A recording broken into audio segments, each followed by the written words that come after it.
Okay, guys, this is episode 3 of the Story of Red Platoon in Afghanistan in 2009, the Battle of Kamdesh. What you're about to hear is very emotional. We kind of talk about life after service, life after that battle, what coming home was like, the way that they live in honor of their fallen, the way that they would like to memorialize them, the things they want you to know about them.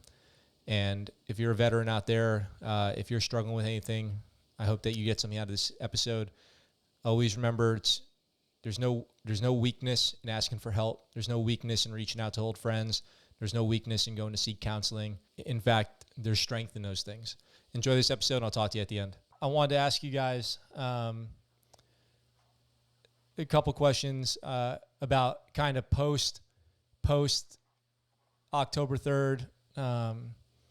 You guys, in the book, they talk about how important it was for you guys to, obviously I get this from, my military experience, but how important it was for you guys to get a good head count accountability of everybody, including KIA, those who were killed.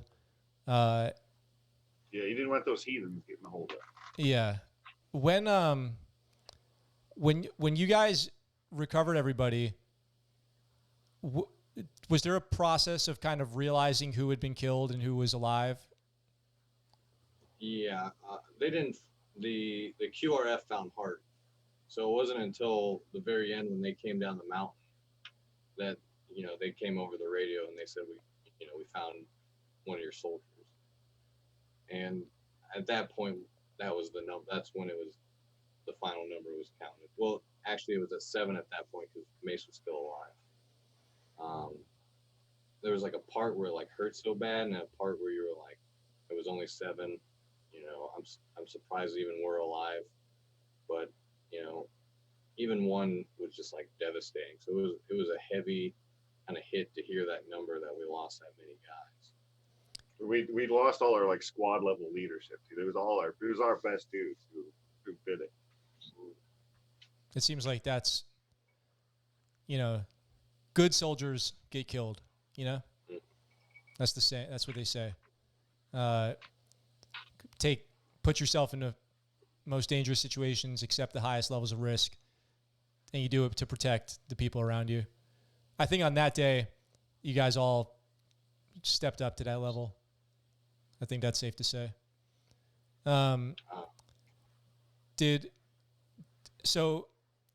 If it's okay if I ask, because I know you guys were all, it seems like from what I understand, you guys were closer to different people in the group. And a question I wanted to ask was maybe Jones, if I'll ask you first, if it's okay, so Sergeant Kirk was killed. If he could describe you now as what type of soldier you are, how you acted that day, what kind of person you are now, what do you think he would say? Man,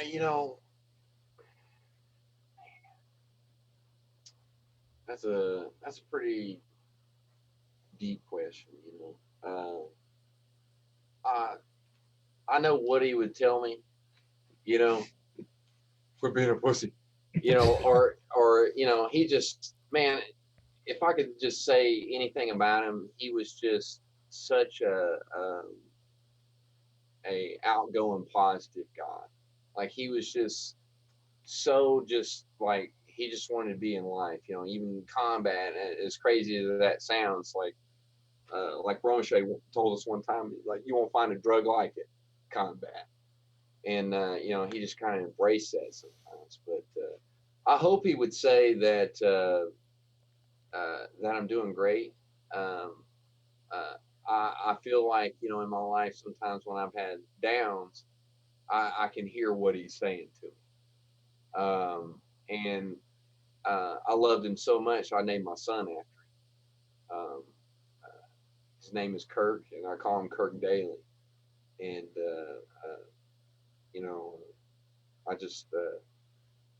I hope he thinks a lot of me, but for me, I mean, the man, regardless what he thought of me at the time, man, I love that guy to death.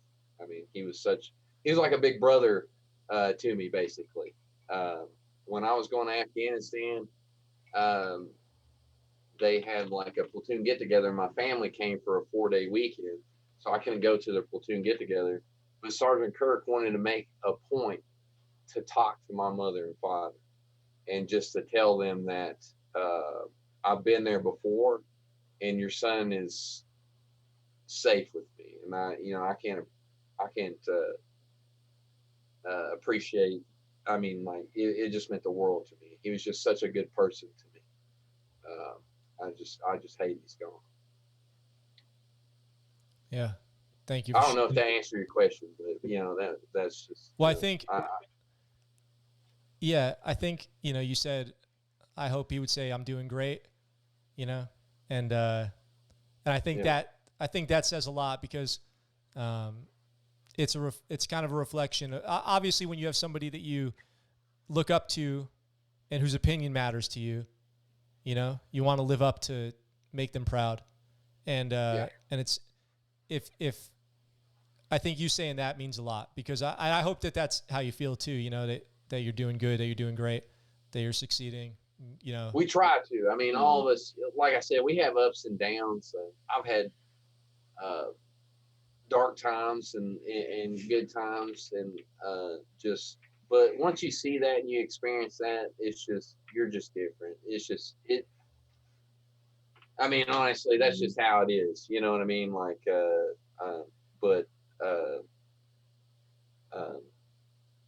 I just hope with like all this attention and stuff, like it gets the word out about the bravery of like Sergeant Kirk and Gallegos and Hart and Mace and all the guys that were fallen, and all the guys that don't necessarily get their recognition like they should, like Davidson, Gregory, Danley. I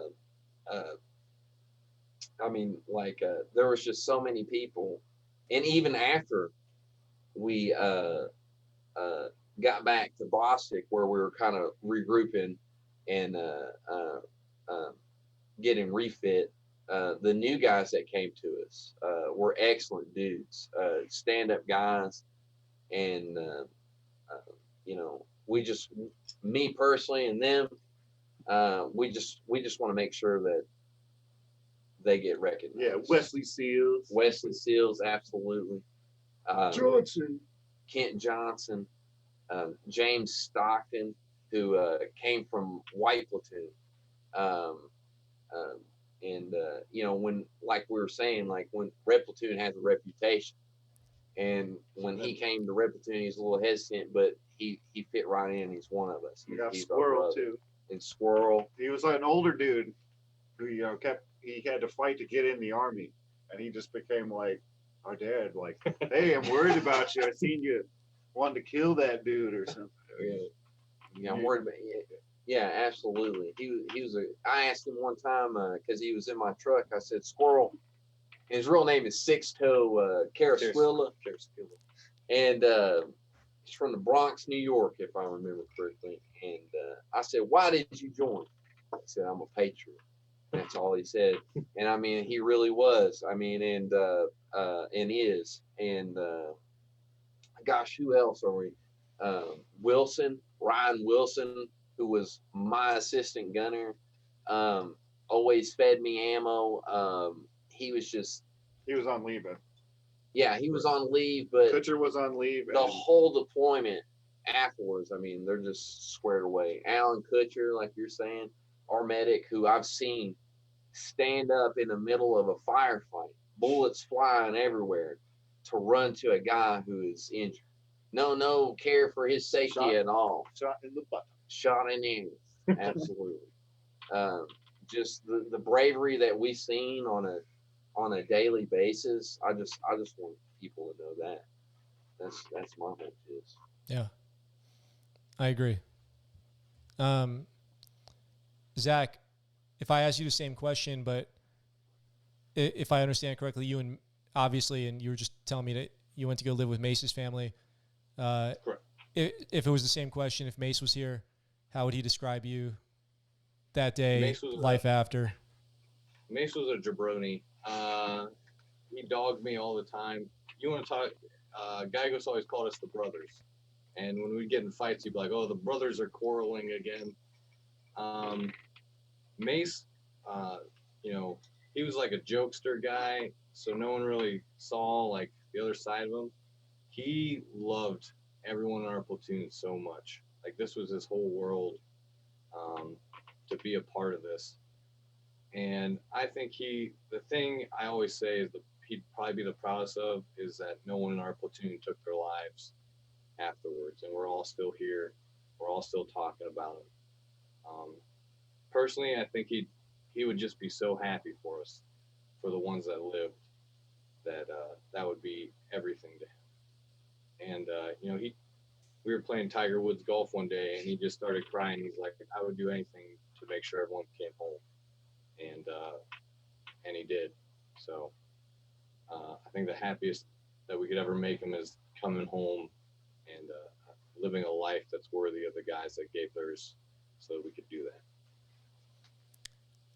I think about that, what you just said, when things are really bad, and it'd be easy to feel like you want to, you know, give up sometimes. But the thing that I try to remember is the people who aren't here would never want that. They would be thankful to be here, even when it's not great, you know? They would just be thankful to be here. That's 100% what's kept me from doing anything I'd ever regret is if they didn't get to choose where they were going to die and to give their lives so I could come home, I'm not going to disrespect them and that's not to say that people who take their lives or fall in those pits that it's, you know, a choice. I know people hurt and struggle, but the thing in the back of my head has always been like, I can't do this to them. I can't do this to the guys in my platoon. And it would be devastating. I think about if one of you guys or one of the other platoon members took their life, it would just crush me beyond all belief. So it's my duty. It's everyone's duty. We talk about this all the time of just like, we got to stay alive to honor them. We got to stay alive to support the other guys that are still here. Yeah. Kyle, if I asked you the same question about Sergeant Kirk, what would you say? What would he say about you? Yeah, he like a lot like what Jones is saying. He was the guy. Well, of all the NCOs, he was the one I was closest to. He kind of took me under my wing because I was only attached to the platoon like 3 or 4 weeks before we deployed, and then I didn't really get to know the NCOs because he was always like, "You're a dick," you know, no matter what you did. But yeah, because I wasn't always like the most aggressive guy, but you get out there and you shoot your gun, and Kirk would be like, "Good job, killer," you know. And it's just part of my heart. So, fuck yeah. I just hope I lived up to what he would have expected. Do you guys now? Do you guys all have families now, or of your own? Me and Jones is about to have a child. I just had one about a month ago. And this is getting married. I'm getting married in November to my beautiful fiancée, Jen. Congratulations to all you guys. Well, if COVID allows it, I'll be getting married in November. Good. Congratulations to all you guys. Thank you. One thing that we talked about, Kyle let me know, is that you guys have a kind of a group chat going between all the platoon, and it was striking to me when we started talking, Kyle, that you said one thing that you're really proud of is no one has taken their own lives. And I think it's monumental to me as far as explaining the emotional impact of what you guys went to. That's something that you're really proud of, is that no one's taken their own lives. Like, no one says. You know, if you offed yourself, the rest of the platoon would never stop making fun. Well, no one ever has to think. No one ever thinks about that kind of thing. Like, no one says, "Well, I'm really proud none of my friends have committed suicide," because you have to understand. At least what I think I take out of that is the weight of what you guys have been through together is extraordinary, but you carry it together. And I think, with veteran suicide being such a prominent problem and topic post, the war on terror, suicide is a big, obviously a very big action to take as a response to what your problems are. And it's also the last action you'll ever take. You know what I mean? It takes you out of the fight, and it's the last thing you'll ever do. You'll never be able to do anything good for anyone ever again. You'll never be able to help anybody ever again. You'll never be able to help yourself, And I think I think it's great that you guys are there for each other. It's incredible. And I hope that you guys are all managing to reach out whenever you find it necessary to talk to one another and be there, because it's something that probably you guys only can share together, I would imagine. I think it would even be hard to understand outside the military how often it happens. I mean, before we even deployed, people were killing themselves. My bunkmate, who I went to WLC with, killed himself. I mean, it is so rampant, and just to think that somehow we've been there enough for each other, or we've, just have that fire in us to not give up. It would be hard to explain to someone who wasn't in the military how much that means to us, that we've been able to keep everyone here and not lose any. Because I was doing research, the older you get, the less likely you are for suicide, just the statistics, except if you're a veteran. And, just putting in that work to know that, just because someone's okay one day doesn't mean you can't keep checking on them the next day and the next day. And Kyle and Jones are like the masters of talking to everybody, text messages. I mean, they are incredible for what they do for everyone in our platoon. And they had a reunion, was it 2 years ago, 1 year ago? Last year, Yeah. Got a bunch of guys together. We're doing another one next year. These guys have been incredible, and just the fact that our platoon has benefited so much from their energy they put in to keeping us together and keeping us alive is very admirable. I'm glad to hear it. Good for you guys. That's really good. I'm proud of you guys too. So a question I have for all three of you is, before the Army, what did you think war was, and what do you think war is now? When I first signed up, it was when Iraq, whenever it was just getting exploded by IEDs all the time. So, yeah, when I first got to the unit, like, everybody in the room was like, "You're going to Iraq," and they're like, "Ugh," and like the whole room except for me is like, "You're going to Afghanistan." I'm like, "Yay!" Oops. We were so excited. Like, yeah. For me, like before I left, I was telling them, I was like, I hope I get into a firefight so I can get my cat. I wanted to get a badge that said I was there, and then I could come back and never think about it again. And I'd say the thing I didn't know about war is just that it was gonna literally stick with me for the rest of my life.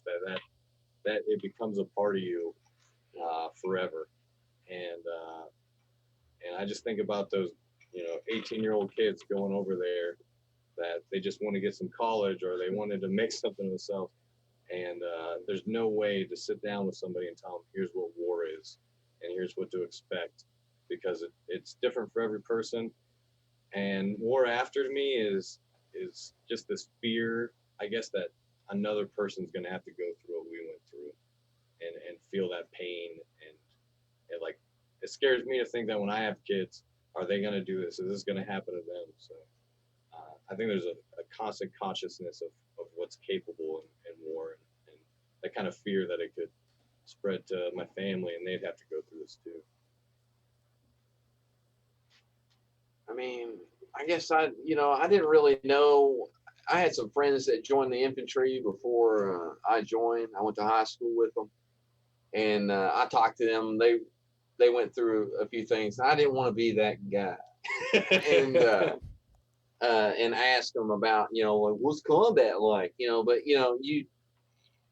I'd ask them, in certain ways, and they would tell me. I had really good friends, and so I didn't really know, and I just knew my grandpa on my dad's side and my mother's father both were fighters, and one was in Korea and one was in the Pacific. So I just always wanted to join, and I wanted to be a soldier, so that's why I signed up for infantry.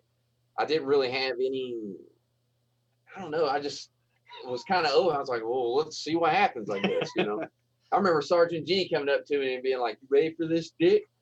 And I was just like, man, I guess we'll see what happens, and afterwards I would say,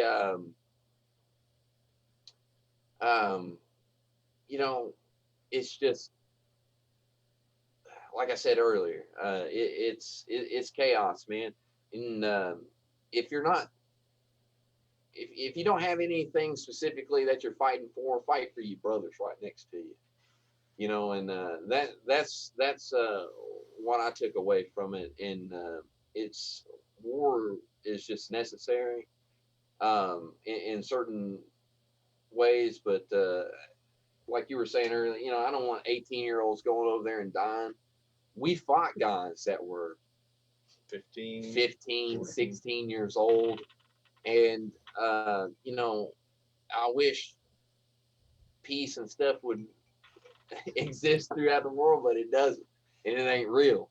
And I'd rather us be prepared. In a lot of ways, it's a curse, and it's a blessing, because I can tell my people about how it is. I can tell what happened to me, and for them to be prepared. And that's just how I took it. Be prepared. Yeah, what you said about wanting peace, but it's not real,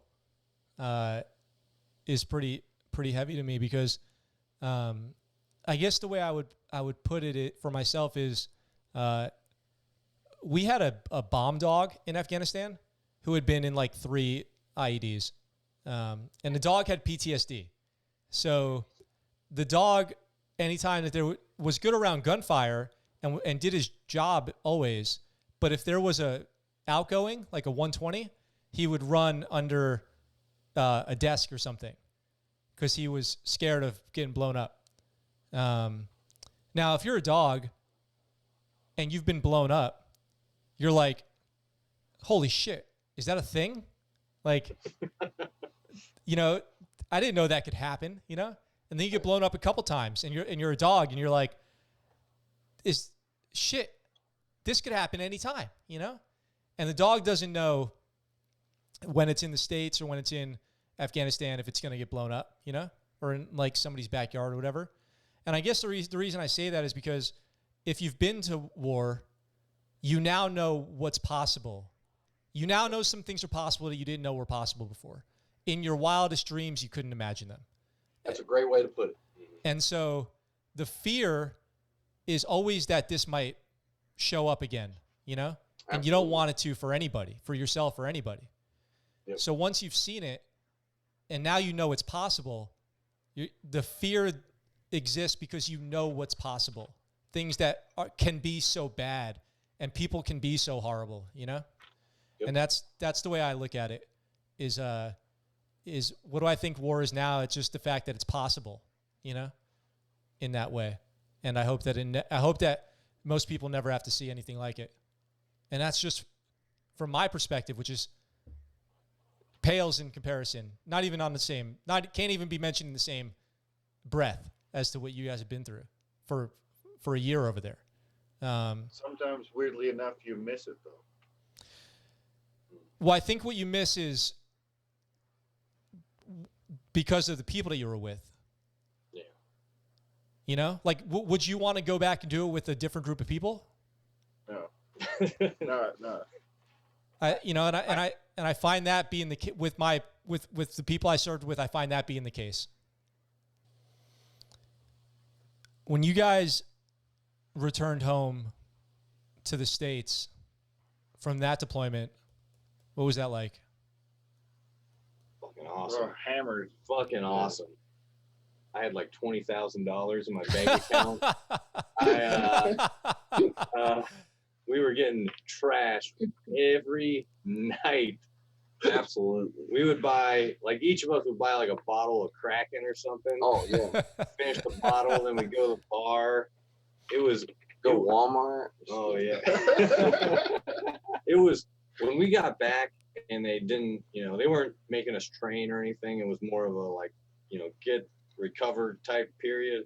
We were going ham, and it was like the honeymoon phase. It was like 1-2 months that we were just like on top of the world. Got to go home, see our families. I got 12.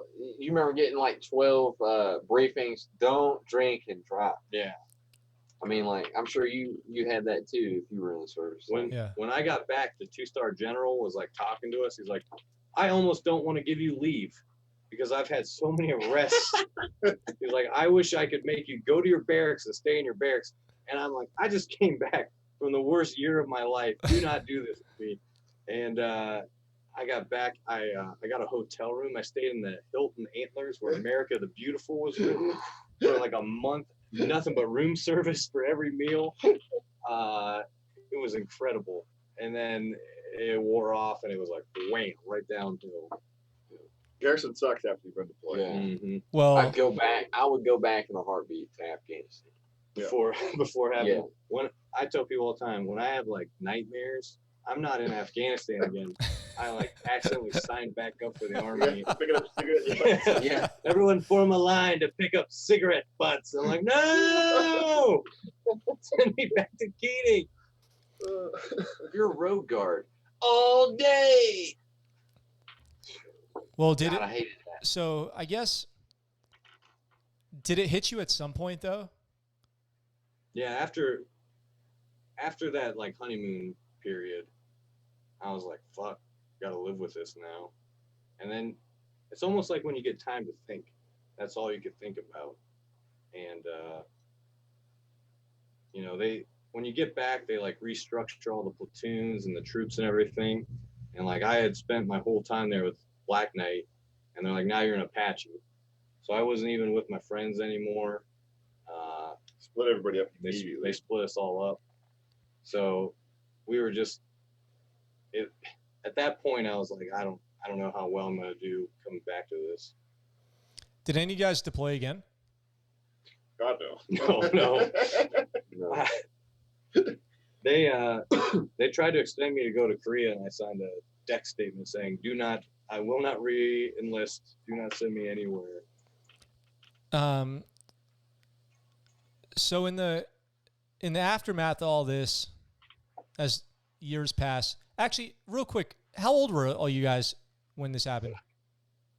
24. 22. I turned 21 in Afghanistan. So in the aftermath of all this, when Romesha and Carter got the Medal of Honor, what was that like for you guys? Each. Well, obviously those are two different moments, right? But like, what was that like for you guys? We all attended Romesha's ceremony. When Obama told us to stand up and they applauded for us, that was basically like an unreal out-of-body experience that we were in the fucking White House and the president was clapping for us. And honestly, because when we came back from Keating, I Googled like COP Keating Afghanistan and nothing popped up. There was no news story. There was like very vague news stories. So I didn't really know how big any of that was. My parents saw it on the news. I don't remember what channel it was on. But it was like, My parents did too. and then I felt like at that moment, it was like real that we really did that and how big it was. Remember I was freaking out because they had like snipers on the building across the street. Yeah. I was like, check that shit out, man. There's fucking dudes. That's his magic power. Like if there's a bad guy, Dude, yeah. I They're like like- this dude. They're man. like they're here to shoot you guys Yeah. if you do anything. That's what someone told me. Like, no, that's like the president. I was like, oh. I was like, well, I felt like I was gonna save the day, man. But- just kidding. We were all so stoked that Roe got the Medal of Honor Yeah. too. Absolutely, he deserves it. 100%. I think so. I think you can make a case any of you guys deserve it. Do you know? The way I understand the Medal of Honor, basically there's three things that have to happen. One is it has to be in combat.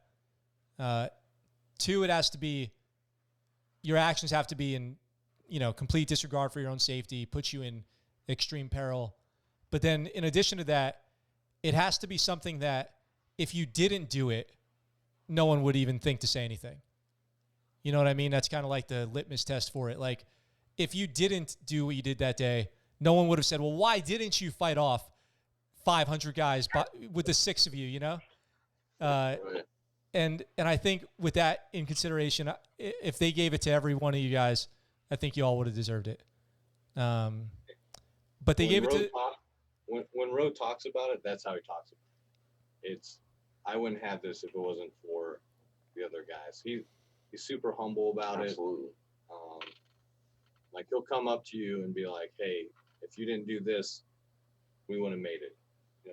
And everyone on that day has an experience with Roe where they saw him, he came up to him, and he always says it's a shared accomplishment for all of us.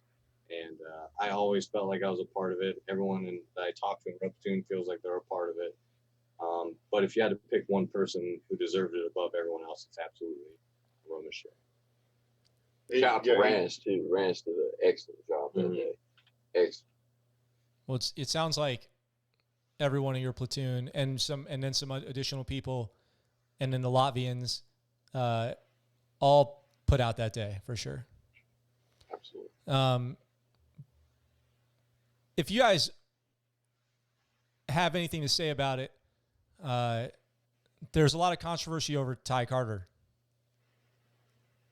and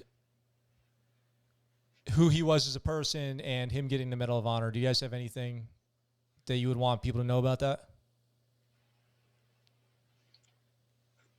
I'll tell one story real quick.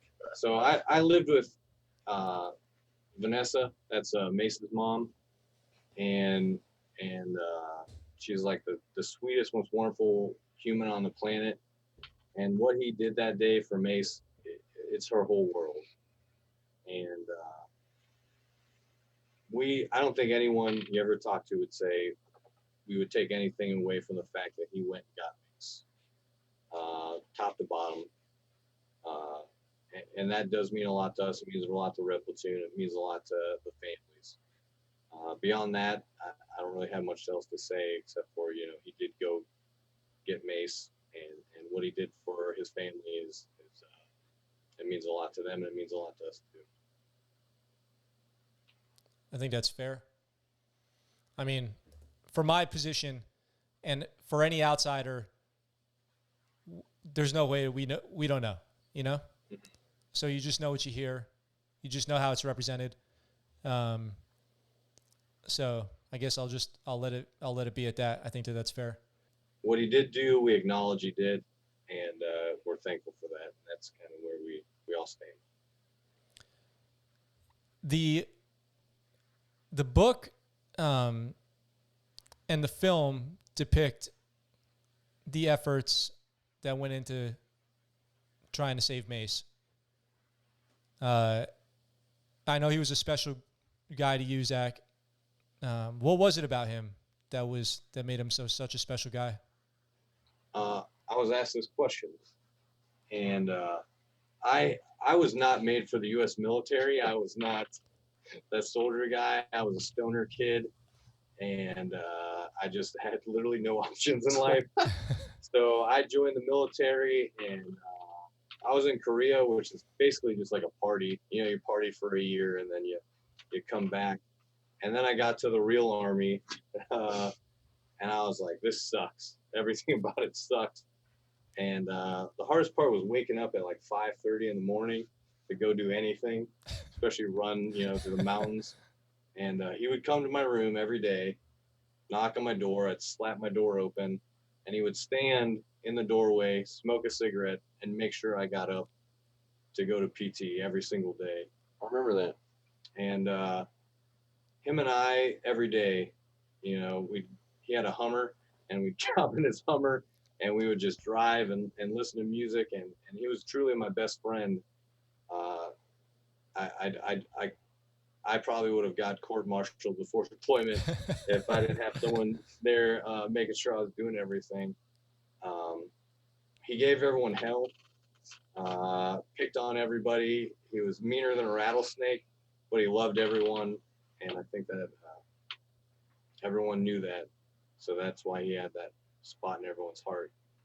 Is he would do anything for anybody. Absolutely. What would you tell, the way you guys have handled as a group everything that's happened and supported each other, I think is incredible. If you could say, and we talked about veteran suicide before, and you talked about in school, you wrote a essay on it. Correct. If somebody's listening who's going through dark times, what would you say to them? That the people around you, the feeling when they interview people that are dealing with suicide or attempted suicide, the most common thing is like isolation. They feel like no one else is out there. They don't want to bother anyone. They feel alone. And once you get to that point when you feel like you're on an island, that's when it gets so easy because you can put everyone behind you. But your platoon and your team, I mean, there are people that would do anything for you. And one of the biggest things, I talked to guys from Red Platoon who told me I got to the point where I had to get help, or I had to go to the hospital and I had to get this taken care of. It means so much to me that they did that they reached out for help, because I couldn't imagine not having them here. And part of our platoon, the thing we did so well that I was telling about Jones and Knight is they reach out to everybody all the time, and they just don't let anyone get on that island. And the fact that we've been able to do what we've done is a testament that everyone has reached out to everyone and just kept each other close. And there's no one, if there's no one in my platoon who I said, I need you to fly out here right now or I'm not going to make it. There's no one that I didn't think would be on a plane that night to come make sure that I was okay. And I feel the same way for my teammates. I'd be putting everything behind me to go make sure that I could see them another day. And I think that when you get to that spot, you just feel so alone, you feel so helpless, but you have so many people that care about you that you just need to reach out. And that's sometimes the hardest part, but we're all here for it. And I would do anything to have someone reach out to me if they were hurt. Kyle,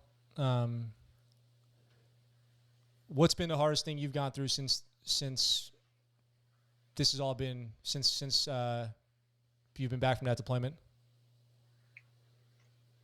I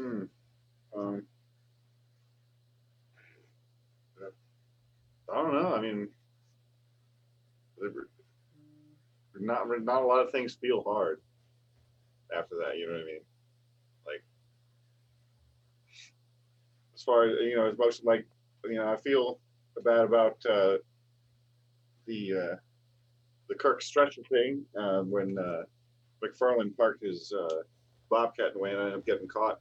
And if it wasn't for Sergeant Stan's, quick thinking, because I got caught between the tires because the thing narrowed down and then Gregory and Davidson were on the back, and I had to climb over the first tire and I got stuck between them and just look because he wasn't dead yet.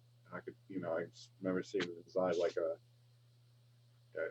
him going down really it took me out of it for a minute there, and that's the biggest thing I'm as far as my,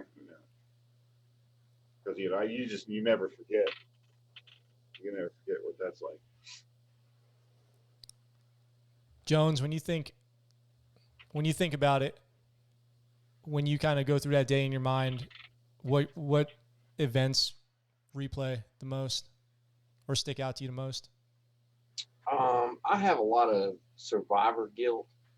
That's what I deal with a lot. Sometimes I tell myself, like, man, maybe if I had like a year more experience or a deployment worth of experience, I could have done more.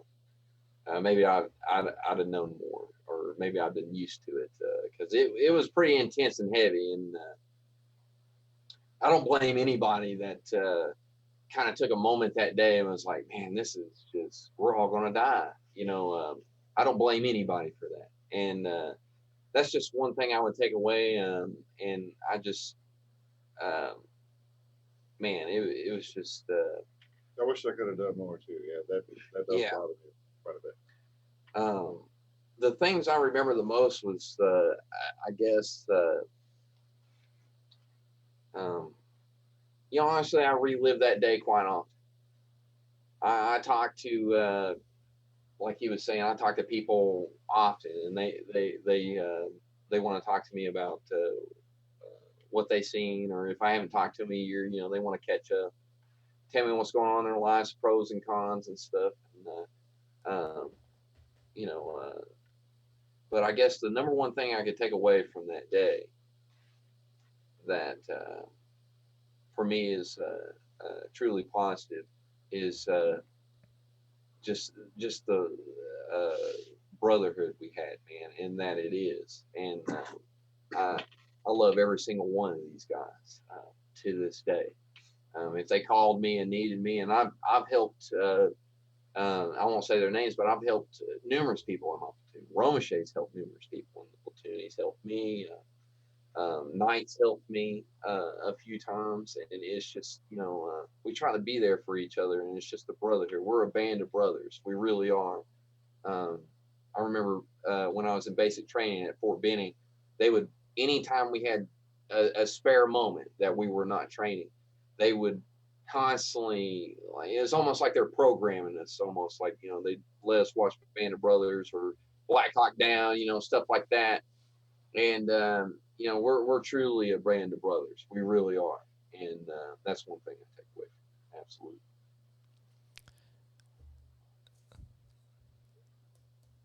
That means a lot to hear, that means a lot to hear, because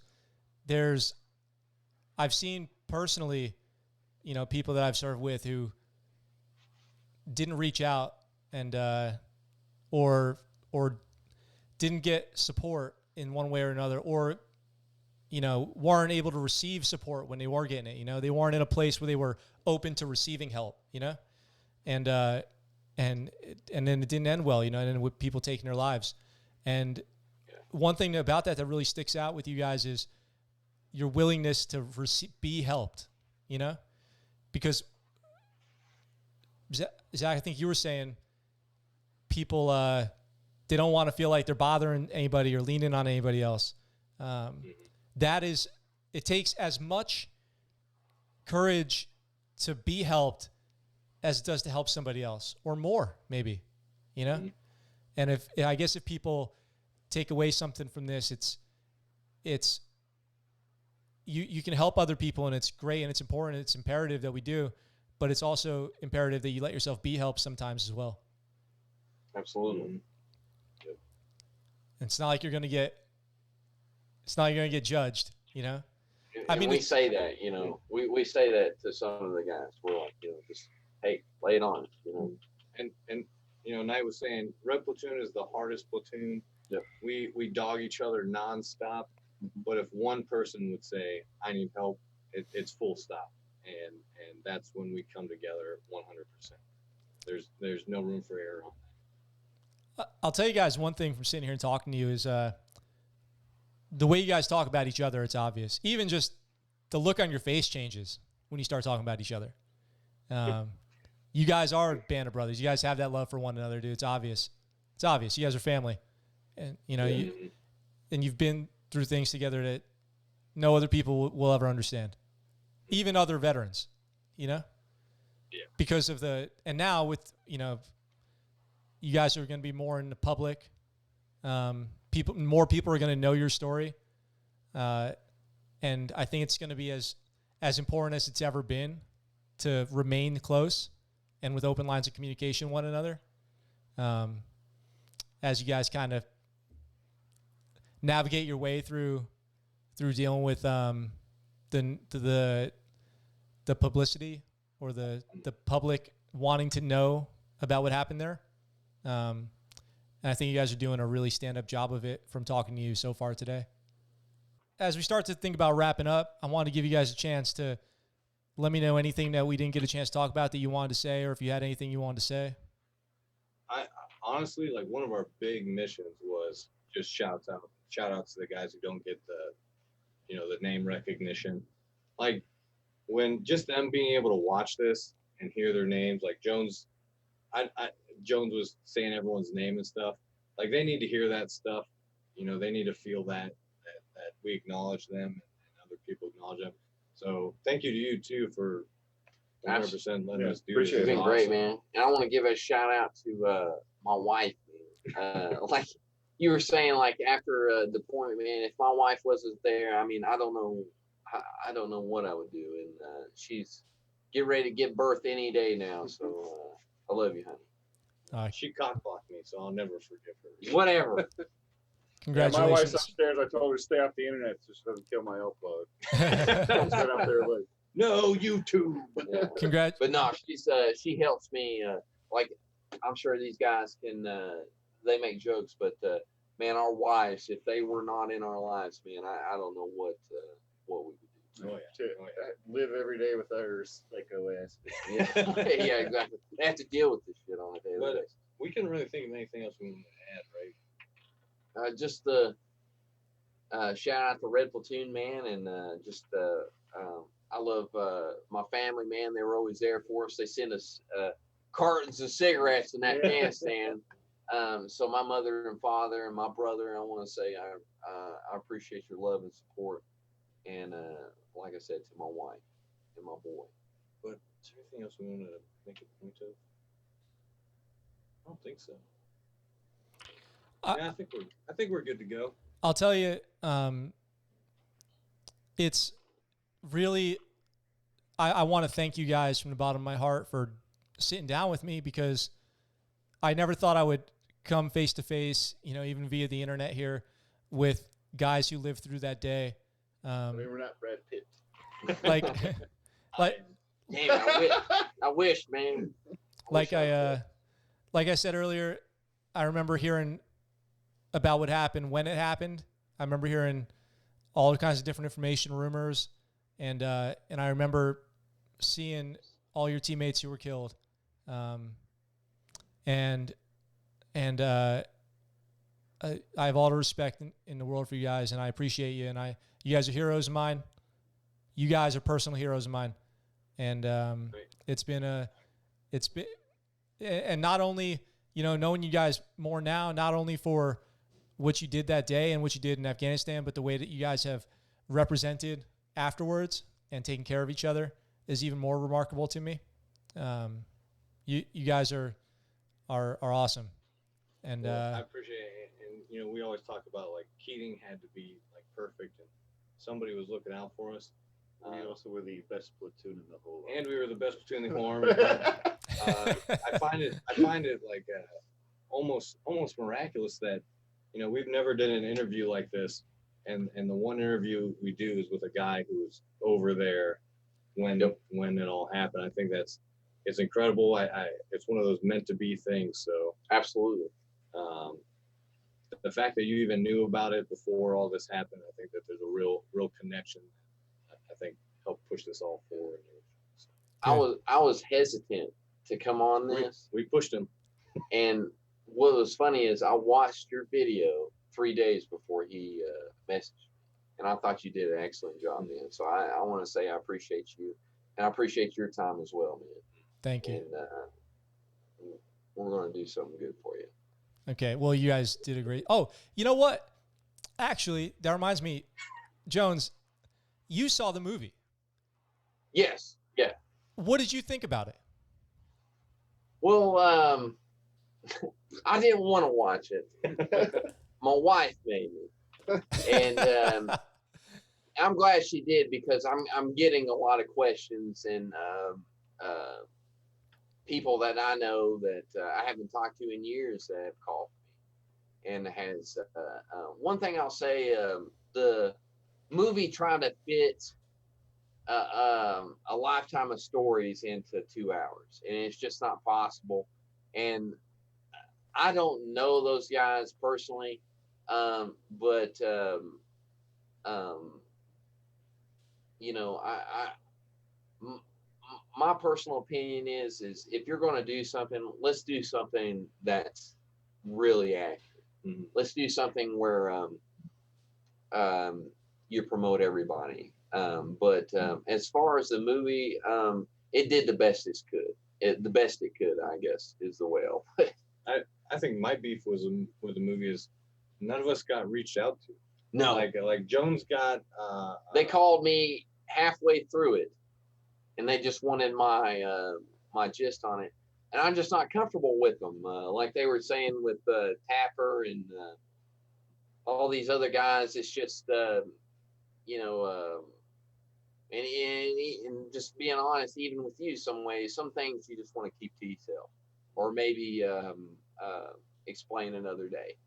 And it was just the one thing I do appreciate about it is it's getting the word out there, because everybody seems like they're watching this movie.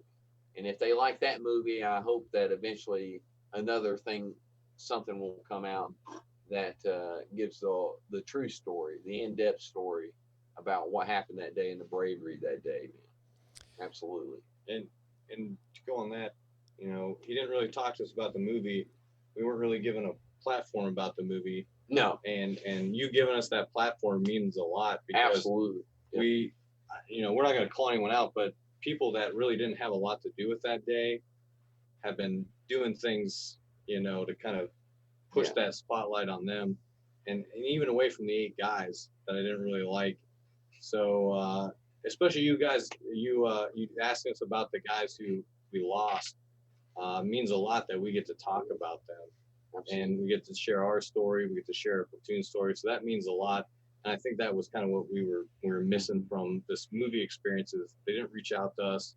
There were a lot of guys who got kind of pushed under the rug, and this way we can share our experience, and we can share the experience of the guys we were with that you know meant so much to us. Good. Thank you. And for people who have seen the movie and maybe now are comparing it to what we talked about here today, I would also say go read Red Platoon, because I've read the whole thing this week, and it's obviously a far better account of what happened. So I would highly recommend everyone goes and checks that out. Again, I want to thank you guys. It means the world to me that I got the chance to talk to you. If you ever want to come out to Okinawa, you got a place to stay. I'd love to. I'll look you up if I'm ever in down in your guys' neighborhood. Please do, man, because we appreciate you doing what you have done, and hopefully Knight will stay in contact with you. We want to do something special for you, man, for just showing interest. It's we really. I know you don't. You probably like, man, I didn't do anything, but or whatever the case is. But no, we honestly appreciate you showing interest and letting us talk. Absolutely, 100%. Well, it's very humbling. It's extraordinarily humbling. It's extraordinarily humbling to sit and chat with you guys. So thank you very much. I appreciate it. Okay, well, this has been a very special episode. Thank you guys for listening to 3 of the members of Red Platoon fought at COP Keating on October 3rd, 2009. This podcast has been in memory of the 8 team members that you guys lost that day, and the way that you continue to live in their honor. Thank you very much. Thank you. Thank you, sir. Okay, guys, that concludes our 3-part series talking with the guys who fought at COP Keating on October 3rd, 2009, the Battle of Kamdesh, Red Platoon, as told by Kyle Knight, Christopher Jones, and Zachary Koppes. I hope that you enjoyed that raw, unfiltered look at what it was like for 3 soldiers on their first deployment, brand new to the Army, fighting that day in what would become the deadliest and one of the most infamous battles in all of Afghanistan and all the war on terror. I want to give a big thank you to Kyle Knight, Christopher Jones, and Zachary Koppes for sharing this story with me, sharing their time with me, being such great examples of selfless service, true warriors. I want to give a thank you to Zachary Koppes' brother, who was the one who commented on that video, who originally created this connection. I want to tell you guys all to go watch The Outpost and also to read the book Red Platoon, authored by Clint Romesha. If you can, I would appreciate if you share this story with your friends, your family, fellow veterans. I think it deserves to be heard. I am truly humbled by these guys. I think that they are incredible examples of what the warrior spirit is, of what selfless service is, of what being a soldier is. And not only that, but as you listen to this 3rd episode, the way that they continue to live in honor of their fallen, in honor of their brothers in arms, the way that they reach out, help each other, support one another, even 11, 12 years later. It is the example that we all need to live up to. With that, I want to thank you guys again for listening to this episode, this very special episode of the ScuttleButt Show. Love to hear what you think down in the comments. You can email me at thescuttlebuttshow@gmail.com or find me on any of the social medias at the ScuttleButt Show. This has been an incredible honor for me to record this episode. I want to thank you for listening. I look forward to speaking with you all very soon. Out for now.